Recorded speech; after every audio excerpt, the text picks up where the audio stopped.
Olá, seja bem-vindo a Conversas Cristãs, espaço de comentário das notícias pela cosmovisão cristã e bíblica.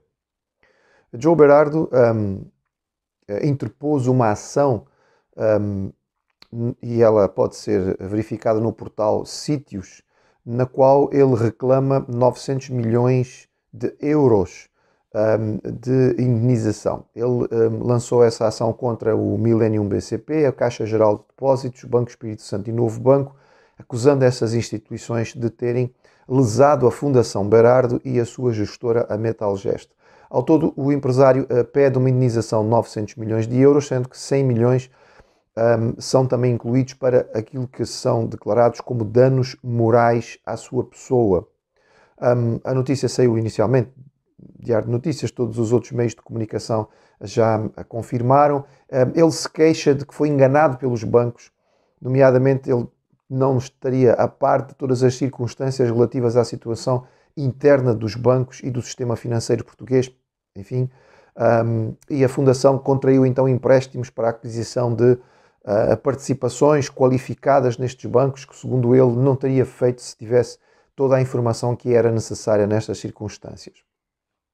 É muito interessante esta notícia, porque ela provoca normalmente uma reação das pessoas. Lembramos que Joe Berardo foi realmente condenado a pagar 1.000 milhões de euros. Portanto, ele está neste momento a lutar contra esta situação, porque ele foi considerado culpado disto tudo.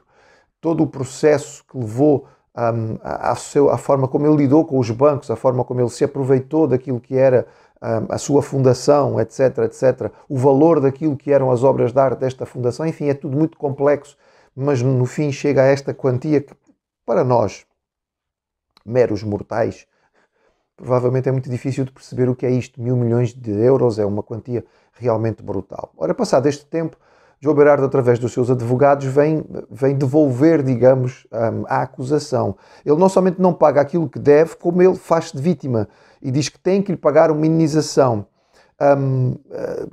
Se calhar, alguns já consideraram, se calhar ele vai pedir para devolverem as condecorações ou ser condecorado, porque afinal de contas ele está a servir a pátria. Nós não percebemos muito bem como, porque também muitas vezes não percebemos muito bem como é que as condecorações são dadas ou não. Há uma falta absoluta de reconhecimento daquilo que fez de errado. Assim como há uma falta enorme de reconhecimento das vantagens tremendas que este indivíduo teve, ele e a sua fundação, por parte dos bancos e por parte da governação.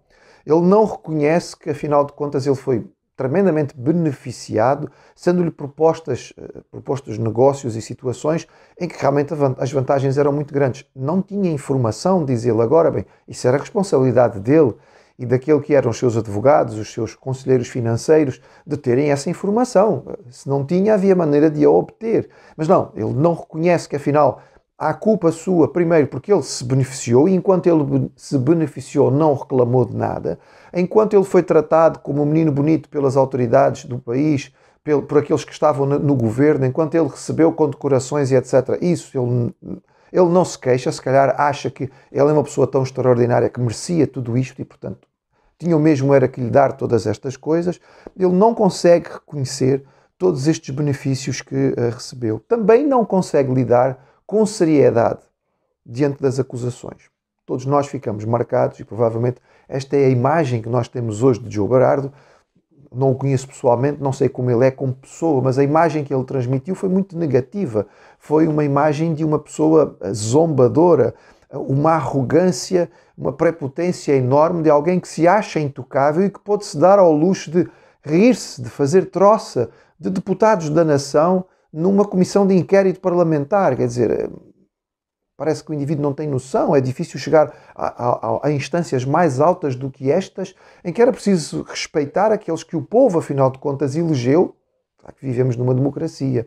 Mas ele fez troça, ele riu-se, não é? Ele zombou de tudo isto e, no fim, depois de mostrar esta atitude de ignorância, cuja responsabilidade era sua, zombaria e arrogância diante das autoridades, ele acha que lhe devem indenizações de 100 milhões por danos morais. Realmente é algo impressionante como é que as pessoas conseguem dar a volta ao texto. Não nos enganemos, em termos de direito, estes processos são extremamente complexos e os advogados que estes indivíduos têm, normalmente conseguem enrolar a justiça através de pequenos pormenores daqui e dali, para que isto continue, enfim, se demorando bastante tempo, como temos visto no caso de Ricardo Salgado.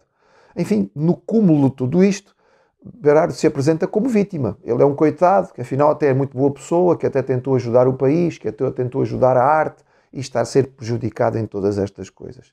Esta notícia, nos fundos, pode nos provocar até alguma repugnância, eu diria mesmo que talvez alguma náusea, mas não deveria, porque ela é a forma como a maior parte da população mundial, a maior parte da humanidade reage a Deus.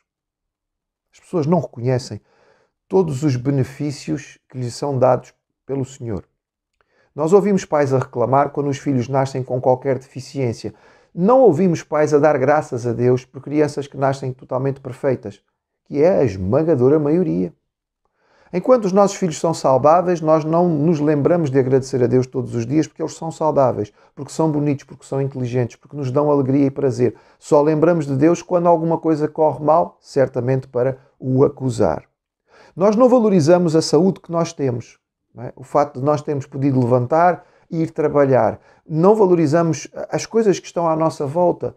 Neste momento não valorizamos a paz que nós temos neste país, não estamos em guerra, apesar de a assistir constantemente pela televisão. Não reconhecemos a possibilidade de vivermos num país em que temos liberdade para falar. Esta liberdade vai diminuindo, é verdade. O politicamente correto vai apertando cada vez mais uma certa mentalidade e certos tipos de pensamento num canto, mas pronto, ainda temos liberdade para falar. E se calhar nós não percebemos todas estas bênçãos que nós recebemos. Nós não aceitamos a maldade que está no nosso coração. Normalmente nós fazemos a distinção entre bem e o mal, sendo que o bem sou eu, o mal é o outro. Tudo aquilo que eu penso é o correto, a minha forma de ver é a forma certa, a minha cultura é a melhor cultura, a maneira como eu faço as coisas é a maneira como as coisas devem ser feitas. E não reconhecemos que a maldade está dentro de nós e que, dependendo das circunstâncias, nós faríamos tão mal ou se calhar ainda pior do que muitos daqueles que são apresentados nas notícias e dos quais nós ficamos horrorizados. Nós não reconhecemos o nosso egoísmo, o quanto a nossa vida é determinada essencialmente pelo nosso prazer, aquilo que nos traz satisfação, aquilo que nós gostamos, aquilo que nós apreciamos, aquilo que nós queremos para nós, como nos amamos profundamente, nós não reconhecemos o egocentrismo das nossas vidas. E no fim de tudo, nós nos fazemos de vítimas. Nós acusamos a Deus. Por qualquer dificuldade, por qualquer dor, por qualquer problema, por qualquer tribulação, por qualquer luta. Em vez de assumir os nossos erros, os nossos pecados, o nosso mal, nós arranjamos uma maneira de acusar Deus, negando todas as suas bênçãos, colocando de lado todos os seus benefícios, esquecendo tudo o que Ele faz de bom para nós, esquecendo tudo aquilo que nós recebemos dele que é favorável, nós olhamos para Ele de forma maligna e nós o acusamos. E ainda ficamos zangados por Ele não nos livrar de todas as dificuldades e todos os problemas.